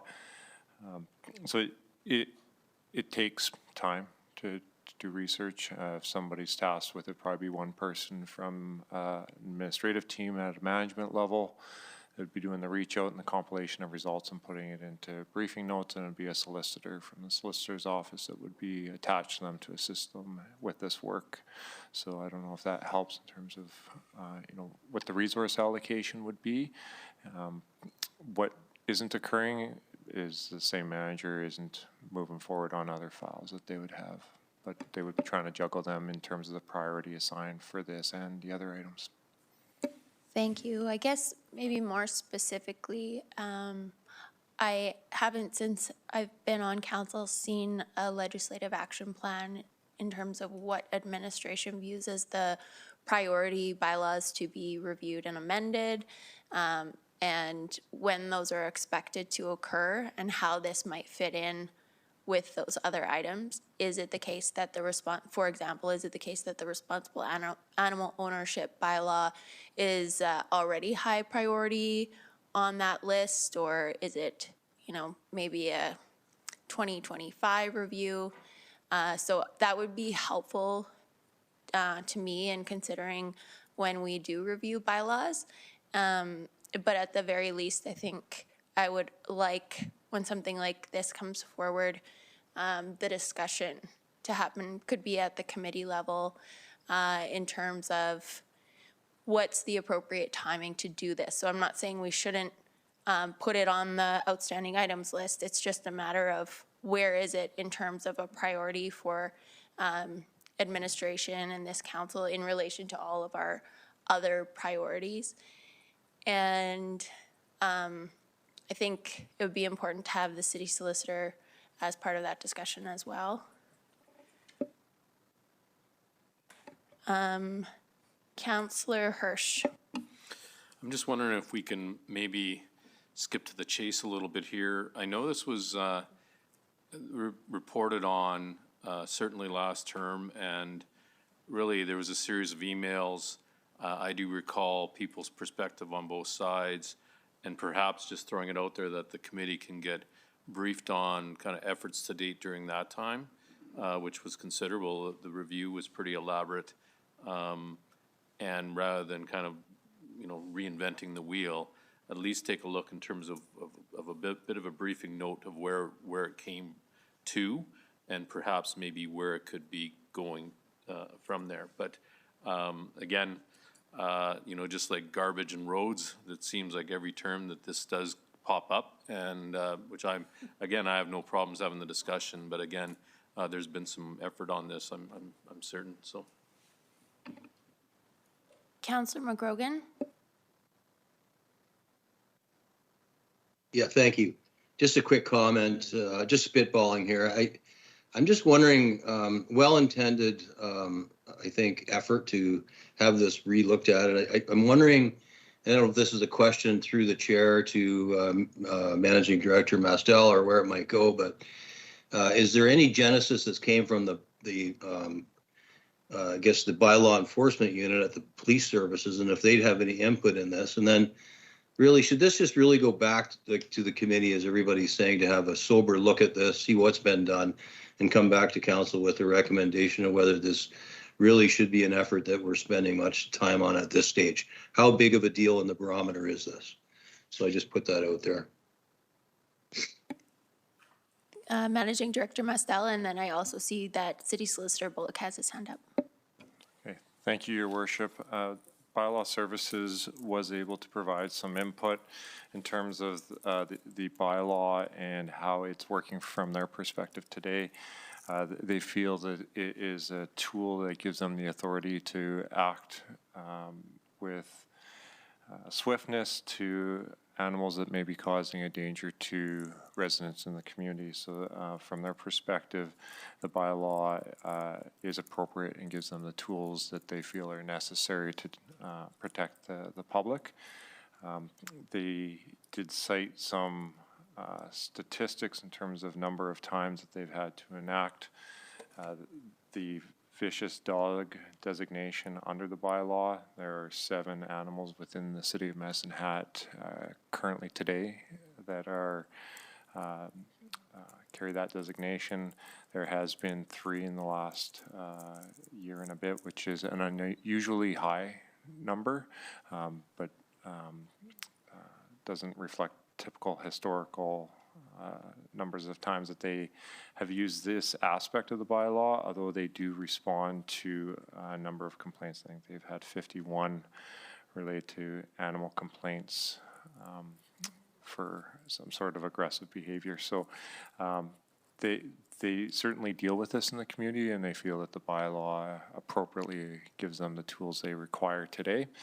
From perspective of my team, we don't have any reason why we would suggest the bylaw needs to be revisited at this point in time. So, you know, from our perspective, it wasn't being raised as a priority area that's causing us concern. City Solicitor Bullock. Yes, good evening. Through the chair, Your Worship mentioned the legislative action plan. I just wanted to comment on that. My department is working on an updated legislative action plan at this time. In terms of bylaws that we have on our list, we've got a fairly long list of bylaws that require our attention at this time. Major bylaws that are due for review, we've got a list of those. This particular bylaw is not on that list. I just wanted to point that out. We have others that are in greater need of our attention. Some of our utility bylaws, for example, the procedure bylaw and others. But if it's council's desire that this bylaw be looked at, we'll certainly do that. But it just could mean that some of these other bylaws that are in greater need of our attention might have to wait. So I just wanted to point that out. Thank you. Councillor Dumanowski. Your Worship, I too am a dog owner.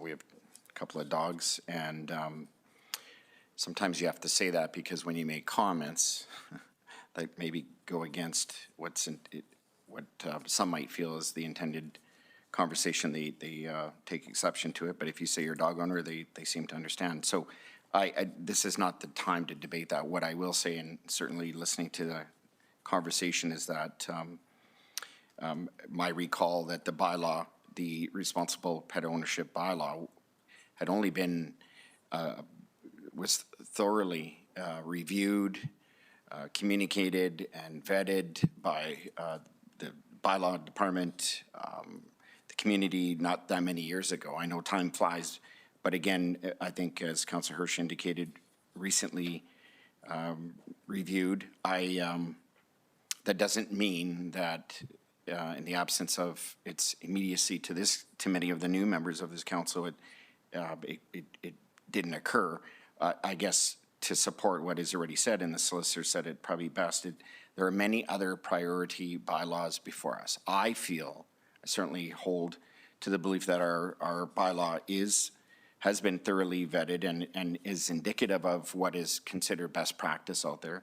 I'll be reminding, I guess, others that from what I recall, the hurdle rate or benchmark definition to meet the determination of vicious dog is quite high. And too often we hear of, and it has been indicated, multiple calls to similar close, near events, only to find out at the end that there was a serious matter.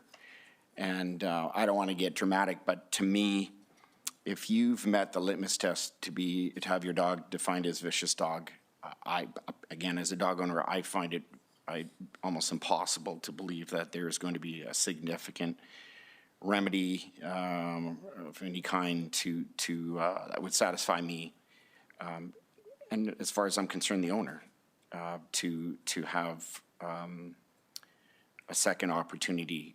You only get labeled a vicious dog once because you've met many criteria, and they're significant, they're steep. So for me, this is well-intended, and so I don't want to take away from that, but I feel it is not prudent to proceed at this time with this, so I will not be supporting it. Councillor Knodel? Thanks, Mayor Clark. So one inquiry, or I guess argument I want to pose is many dogs come from shelters in a state that is not ideal. So people may rescue an animal who they don't always know is reactive or aggressive, and have an incident in front of them that they may not have anticipated or didn't know about that animal. That might even happen more than once.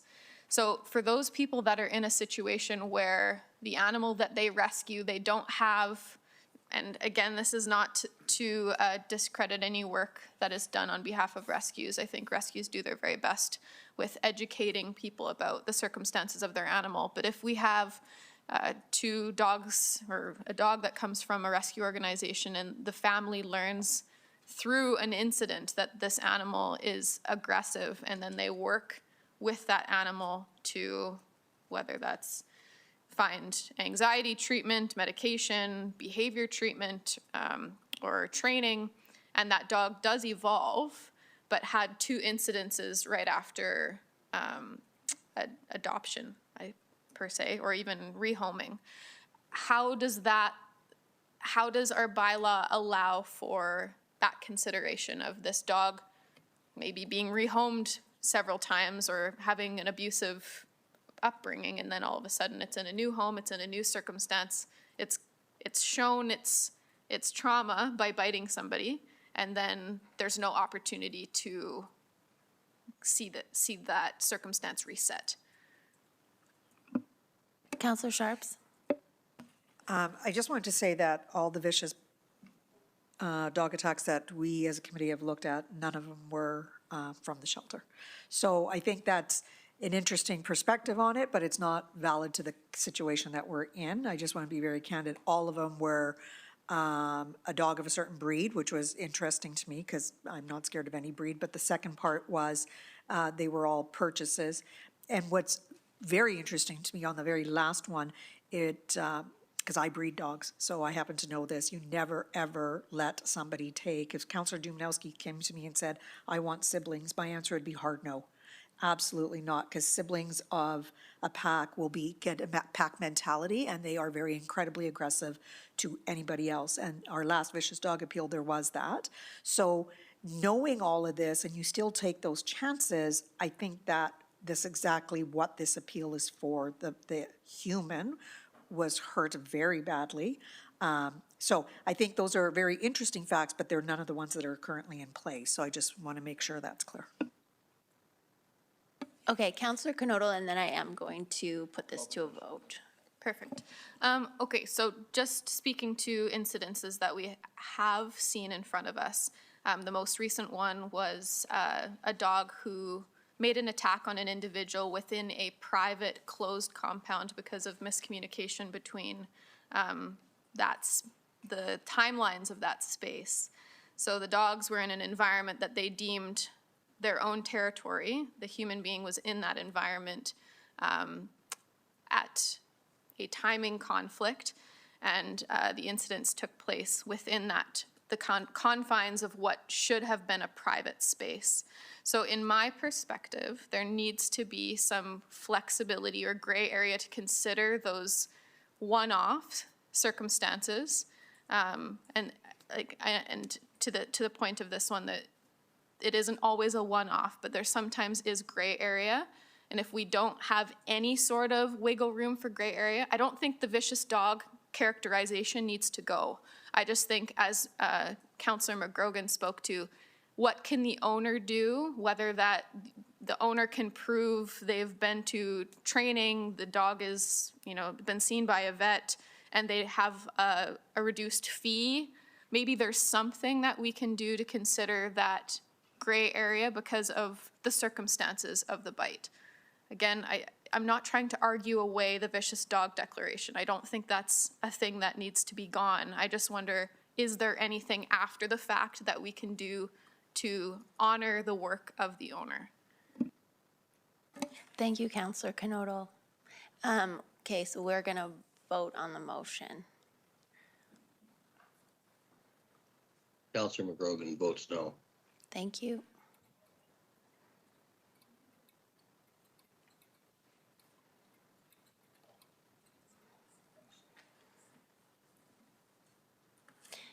Okay, the resolution is defeated.